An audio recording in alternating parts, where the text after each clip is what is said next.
खाटू श्याम जी की भावुक और प्रेरणादायक कहानी। भीम के प्रपौत्र बर्बरीक से श्याम बाबा बनने तक। महाभारत का समय था। धरती पर अधर्म बढ़ चुका था। हर ओर युद्ध की आहट थी। कौरव और पांडव आमने सामने खड़े थे। लेकिन उसी समय जंगलों और पर्वतों के बीच एक ऐसा वीर भी था जिसकी शक्ति इतनी अद्भुत थी कि अगर वह युद्ध में उतर जाता तो महाभारत कुछ ही पलों में समाप्त हो जाता। उस वीर का नाम था बर्बरीक। वही बर्बरीक जिन्हें आज दुनिया खाटू श्याम जी के नाम से पूछती है। जन्म एक महान वंश में। बर्बरीक कोई साधारण बालक नहीं थे। वे पांडवों में सबसे बलशाली भीमा के प्रपौत्र थे। उनके पिता थे वीर घटोत्कचा और माता थी मोरवी। बचपन से ही बर्बरीक के अंदर अद्भुत शक्ति थी, लेकिन उनकी सबसे बड़ी ताकत उनका दिल था। वो हमेशा कमजोरों की सहायता करते थे। एक दिन उनकी मां ने उनसे कहा, बेटा, सच्चा योद्धा वही होता है जो हमेशा हारने वाले का साथ दे। बस यही बात बर्बरीक के जीवन का नियम बन गई। 3 अमोघ बाणों का वरदान। बर्बरीक ने भगवान शिव की कठोर तपस्या की। उनकी भक्ति से प्रसन्न होकर भगवान ने उन्हें 3 अमोघ बाण दिए। पहला बाण जिसे निशाना बनाना हो उसे चिन्हित कर देता। दूसरा जिसे बचाना हो उसे अलग कर देता। तीसरा सारे चिन्हित लक्ष्य समाप्त कर वापस तरकश में लौट आता। इन 3 बाणों की शक्ति इतनी भयानक थी कि पूरी सेना कुछ क्षणों में समाप्त हो सकती थी। इसी कारण बर्बरीक को 3 बांधारी कहा जाने लगा। महाभारत युद्ध की खबर।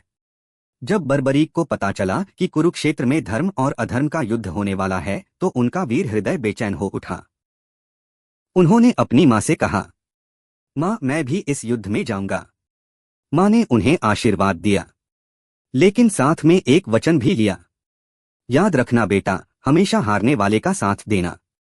बर्बरीक ने सिर झुकाकर कहा, मैं वचन देता हूं मां। श्रीकृष्ण की चिंता। रास्ते में उन्हें एक वृद्ध ब्राह्मण मिला। वो कोई और नहीं, स्वयं कृष्ण थे। कृष्ण ने मुस्कुराकर पूछा, वीर बालक, तुम कौन हो? बर्बरीक ने विनम्रता से उत्तर दिया, मैं बर्बरीक हूं, भीम का प्रपौत्र। कृष्ण ने पूछा, और युद्ध में क्या करोगे? बर्बरीक बोले, मैं हारने वाले पक्ष का साथ दूंगा। कृष्ण समझ गए, यह वीर सिर्फ शक्तिशाली ही नहीं, वचन का भी पक्का है। पीपल के पत्तों की परीक्षा। कृष्ण ने कहा, सिर्फ 3 बाण लेकर युद्ध जीतोगे? बर्बरीक मुस्कुराए, एक ही काफी है। कृष्ण ने पास के पीपल के पेड़ की ओर इशारा किया। उन्होंने कहा, अगर तुम्हारा बाण सच में इतना शक्तिशाली है तो इस पेड़ के सारे पत्तों को भेद कर दिखाओ। बर्बरीक ने आंखें बंद की, भगवान शिव को याद किया और एक बाण छोड़ दिया। बाण हवा में घूमने लगा, हर पत्ते को छूता गया, लेकिन कृष्ण ने एक पत्ता अपने पैर के नीचे छुपा लिया था। अचानक बाण उनके पैर के चारों ओर घूमने लगा। कृष्ण मुस्कुराए, उन्होंने पैर हटाया और बाण ने उस पत्ते को भी भेद दिया। कृष्ण समझ गए, यह शक्ति साधारण नहीं, सबसे बड़ा दान। अब समय आ चुका था। कृष्ण ने कहा, वीर, युद्ध शुरू होने से पहले मुझे दान चाहिए। बर्बरीक बोले, मांगिए ब्राह्मण देव। कृष्ण ने कहा, मुझे तुम्हारा शीश चाहिए।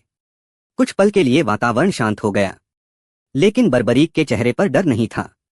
उन्होंने पूछा, आप कौन हैं? तभी कृष्ण अपने असली रूप में प्रकट हुए। बर्बरीक की आंखों से आंसू बहने लगे।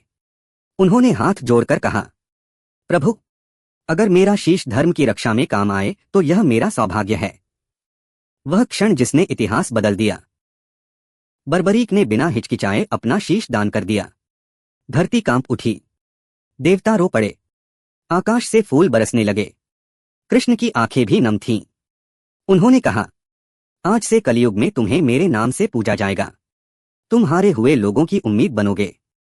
जो सच्चे दिल से तुम्हें पुकारेगा उसकी नैया पार होगी। और तभी से बर्बरीक बने। श्याम। युद्ध देखने की इच्छा। मरने से पहले सबसे बड़ा योद्धा कौन था? तब कृष्ण बोले, इसका उत्तर बर्बरीक देंगे। सबने बर्बरीक के शीश से पूछा, तुमने युद्ध में सबसे बड़ा योद्धा किसे देखा? बर्बरीक मुस्कुराए और बोले, मैंने तो पूरे युद्ध में सिर्फ कृष्ण का सुदर्शन चक्र चलते देखा, बाकी सब तो केवल माध्यम थे।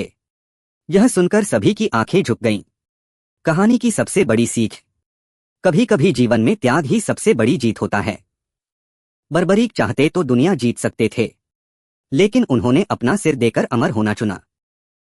आज भी लाखों लोग खाटू श्याम टेम्पल जाकर रोते हैं और लौटते समय उनके चेहरे पर मुस्कान होती है, क्योंकि श्याम सिर्फ भगवान नहीं, हारे हुए लोगों की आखिरी उम्मीद हैं।